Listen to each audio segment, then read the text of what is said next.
Jeremias 29, do 11 ao 14. Quem encontrou, diga amém.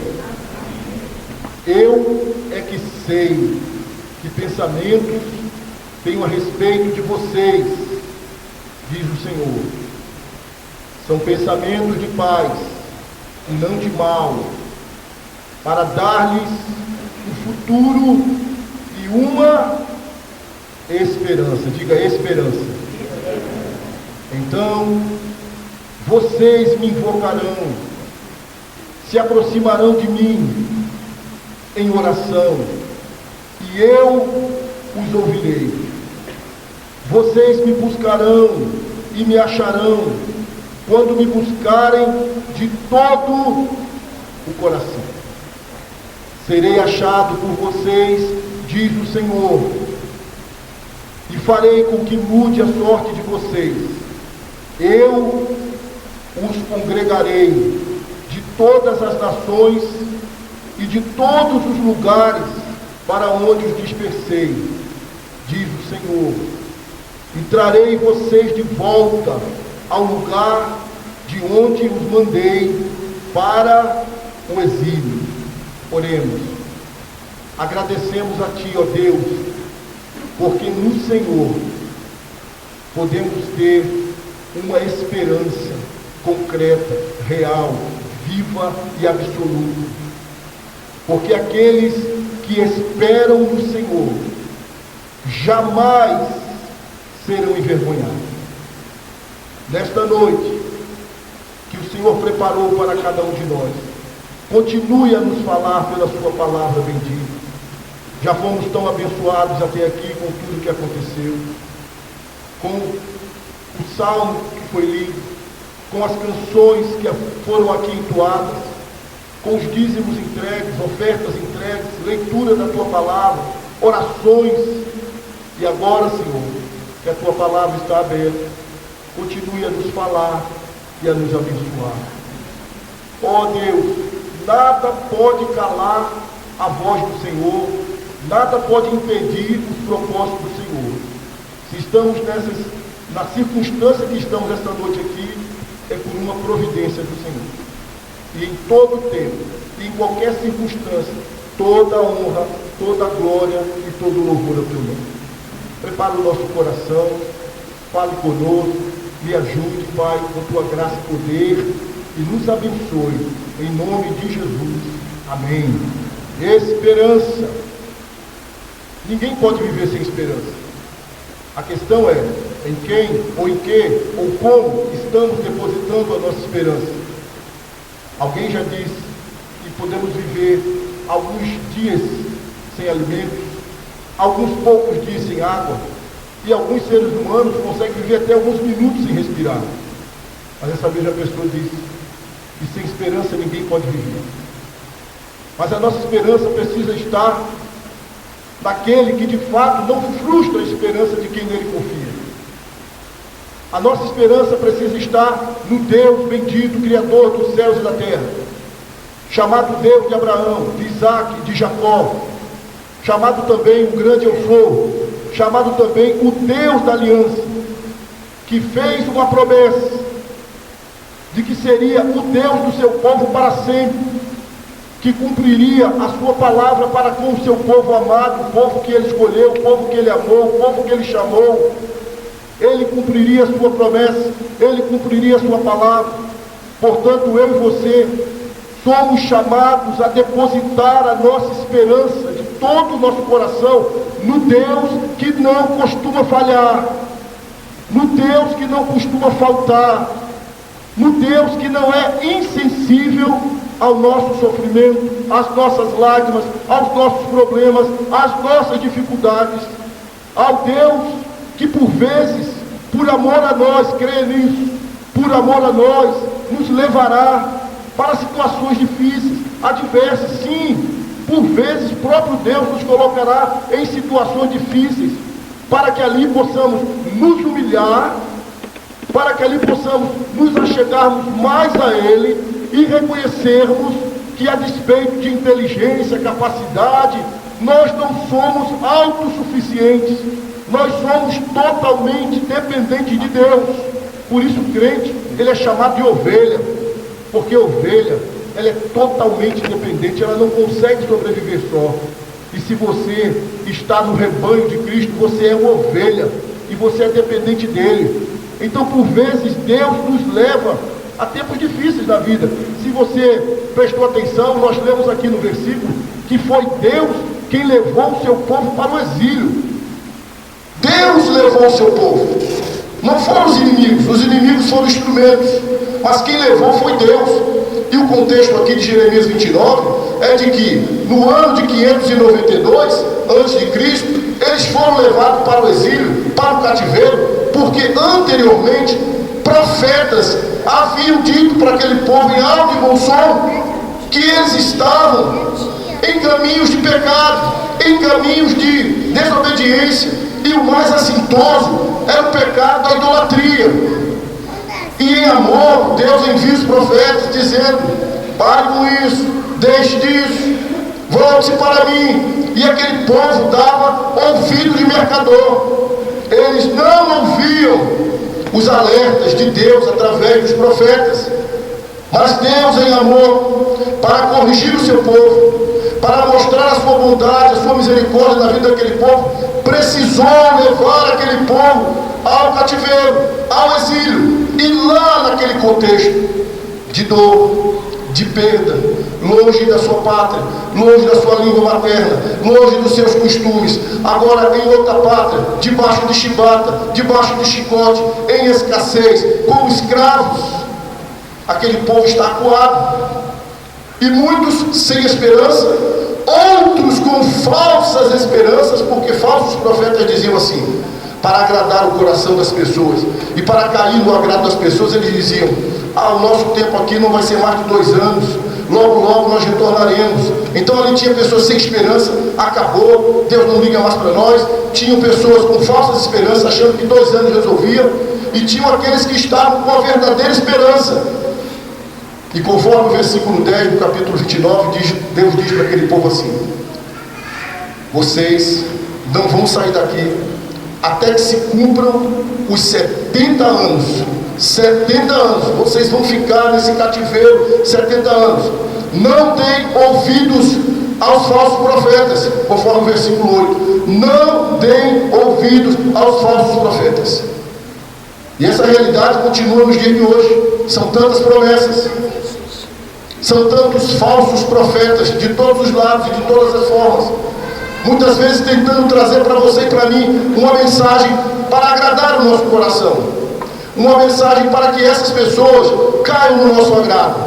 Mas o compromisso de Deus não é trazer uma palavra que me agrade ou que agrade você. O compromisso de Deus é trazer a palavra dele que é verdadeira, a palavra dele que é fiel, a palavra dele que corrige, que restaura, que exorta, que dá sabedoria aos simples, que alegra o coração, que abre os nossos olhos. Então, por vezes, a palavra de Deus para mim e para você vai ser uma correção, vai ser uma exortação dura, mas o propósito de Deus para a minha vida e para a sua vida sempre será um propósito de bênção para nós. Como foi cantado aqui nessa noite, todas as coisas cooperam para o nosso bem. Isso é bonito de falar e de cantar, mas a gente precisa crer nessa realidade. De mesmo quando os ventos são contrários, quando a noite é escura, quando a energia falta repetidamente, mesmo diante de tempos de calamidade, os pensamentos ou os propósitos de Deus são a nosso favor. E todas as coisas cooperam para o bem daqueles que amam a Deus e que são chamados segundo o seu propósito. Então está ali aquele povo, por conta da desobediência, no cativeiro, uns com esperança, outros sem esperança, outros com falsa esperança. Mas aí Deus envia o profeta para dizer a eles o que é pauta da nossa exposição, da nossa pregação, da nossa reflexão nessa noite, do versículo 11 até o versículo 14. Eu queria pensar com você motivos reais para que tenhamos esperança. Motivos reais, motivos concretos, motivos verdadeiros para que eu e você possamos ter esperança. Mas eu preciso fazer um parênteses aqui e dizer que este povo que foi para o cativeiro Era o povo de Deus, era o povo da aliança, era o povo com quem Deus tinha um compromisso. E esta palavra vale hoje para mim e para você, que estamos na pessoa bendita do Senhor Jesus Cristo. Você está aliançado com Deus por meio de Cristo? Diga amém. Amém. Então, esta palavra também é para você. A promessa de Deus é para você, e ela se cumpre de maneira cabal, profunda e absoluta. Então, Deus, através do profeta, diz para aquele povo aflito. Talvez você esteja aqui hoje aflito.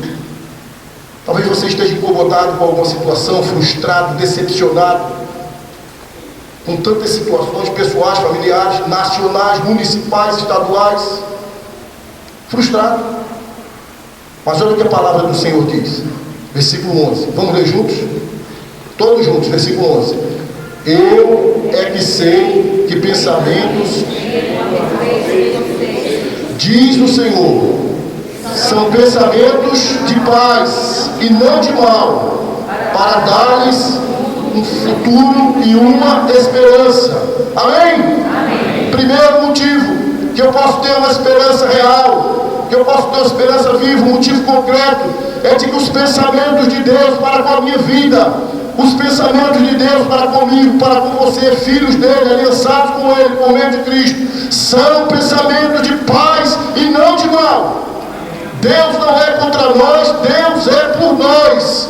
Deus pensa o melhor a nosso favor. Não deixe a sua mente sabotar você, não deixe a sua mente trair você. Nós ganhamos ou perdemos as nossas batalhas aqui na mente. Quantos de nós não ficamos ali em lutas com a nossa mente? Não vai dar, não vai acontecer, olha o problema, aquela ansiedade que vai invadindo o coração. Como diz o Hernandes de Lopes, 75% das coisas que nos levam a ficar ansiosos, elas nem acontecem, mas a nossa mente vai sabotando a nossa vida, vai sabotando o nosso coração, e nós nos esquecemos daquilo que é uma realidade, ou seja, o que Deus diz, a sua promessa, a sua palavra, e Ele está dizendo para nós hoje, como disse aquele povo: os meus pensamentos para convosco são pensamentos de paz e não de mal. Deus não está lá anotando, dizendo: eu vou acabar com a vida de fulano, eu vou deixar ele ir, depois eu vou destruir a vida de fulano. Não, esse não é o pensamento de Deus. O pensamento de Deus para conosco são pensamentos de paz. Deus não é contra nós, Deus é por nós. Amém, irmãos? Amém. Deus não é contra nós, Deus é por nós. Portanto, que a palavra do Senhor esteja no seu coração, que a palavra do Senhor esteja na mente, que a palavra do Senhor esteja nos seus lábios, conforme diz o apóstolo Paulo aos Filipenses: aquilo que é justo, aquilo que é respeitável, aquilo que é honesto, aquilo que é verdadeiro, aquilo que é de boa fama, aquilo que agrada a Deus, aquilo que existe louvor, sejam essas coisas que ocupem o seu pensamento. Quantas pessoas com a mente completamente bombardeada por pensamentos maus, perturbadores, negativos, pessimistas, inclusive a respeito de Deus. Mas isso não confere com a verdade a respeito do povo de Deus, porque os pensamentos dele para conosco são pensamentos de paz. Amém. E como nós vivemos numa época assim de muita pregação triunfalista, pensamento de paz de Deus para conosco não significa isenção de luta, não significa isenção de provação, de tribulação, mas significa que Deus está conosco, que Deus é por nós, e que no final de tudo as coisas irão corroborar para o nosso bem, por causa das ações de Deus. Amém, irmãos? As coisas vão corroborar para o nosso bem. Então, existirão lutas, existirão provações, existirão problemas, existirão adversidades, mas nada disso anula a realidade da palavra de Deus. Meus pensamentos a seu respeito são de paz, não de mal. Então você está lá, no meio da crise, no meio do dilema, no meio da injustiça, no meio da dor, no meio da difamação, no meio da dificuldade financeira, no meio do problema do casamento, Mas você não pode perder de vista que os pensamentos de Deus a seu respeito são pensamentos de paz. Por isso, nós podemos ter esperança. Esperança.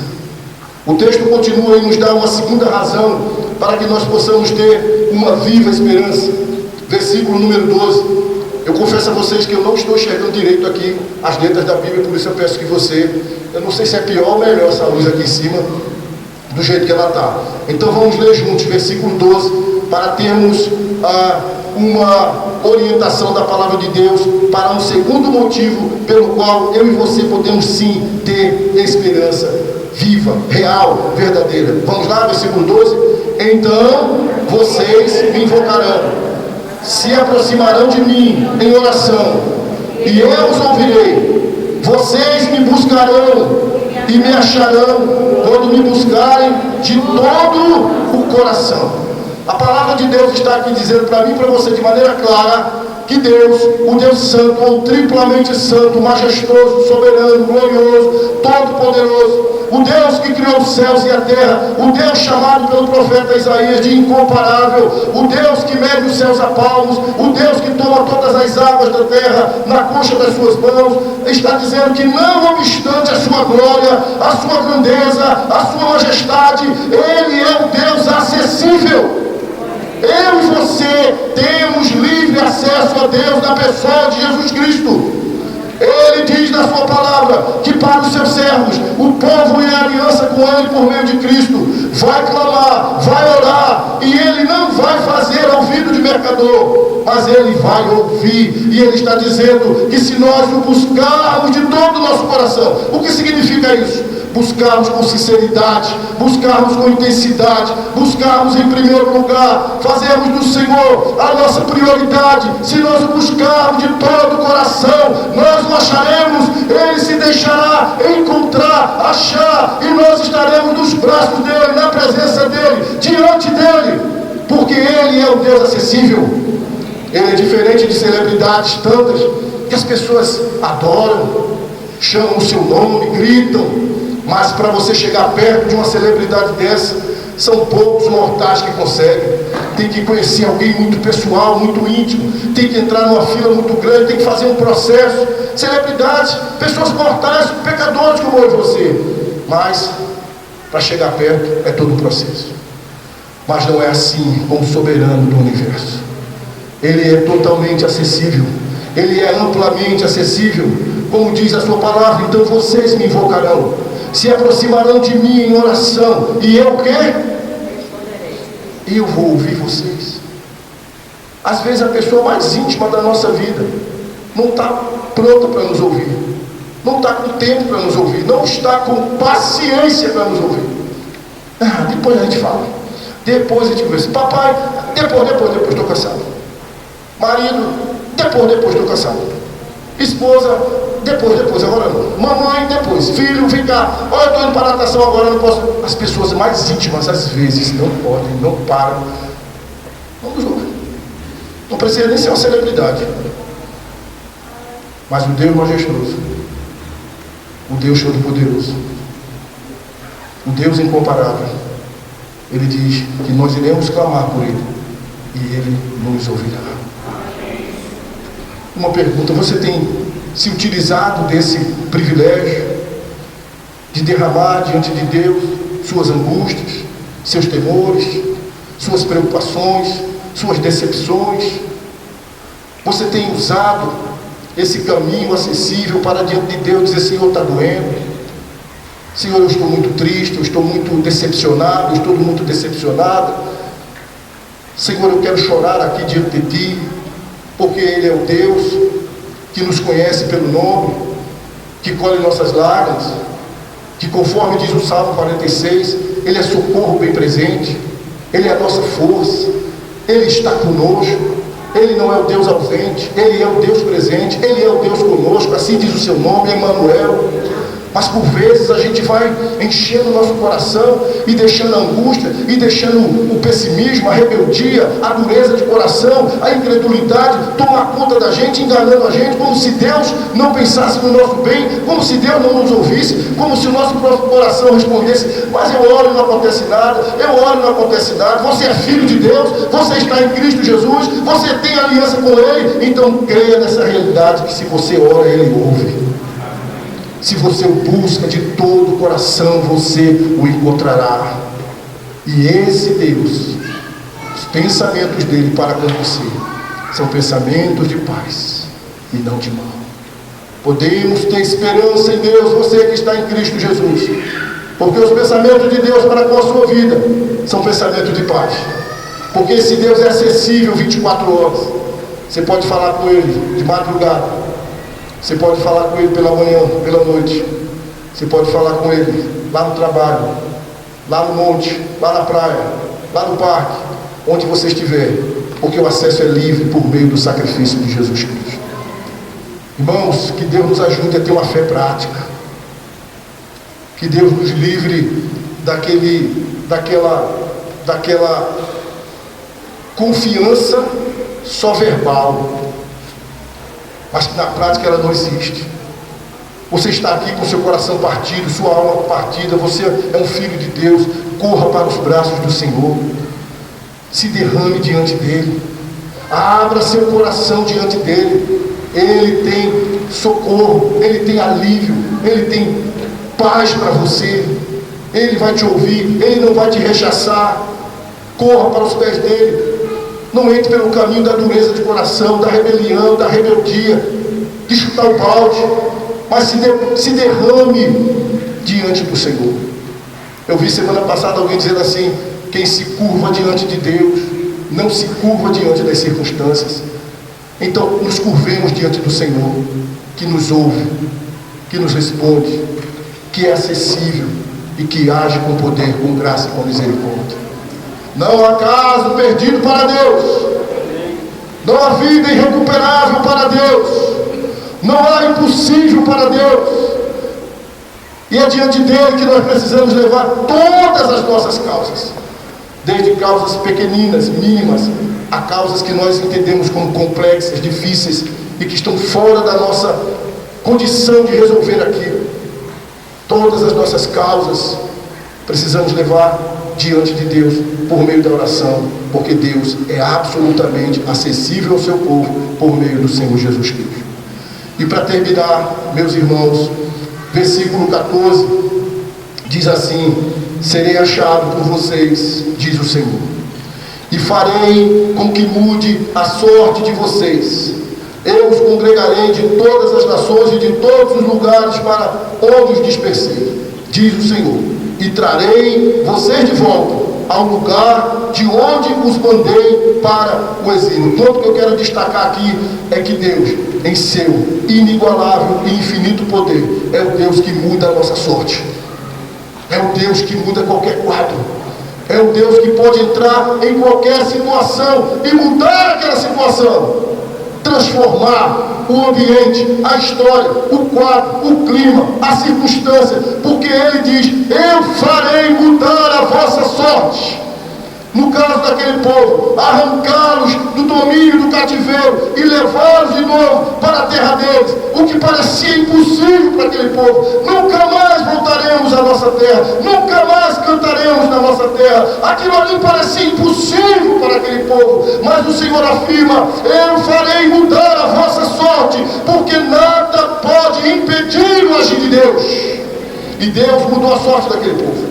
E aquele povo voltou para a sua terra. Claro, alguns, nem todos, porque 70 anos morreram alguns, nasceram outros, mas o povo em si, ele volta para a sua terra.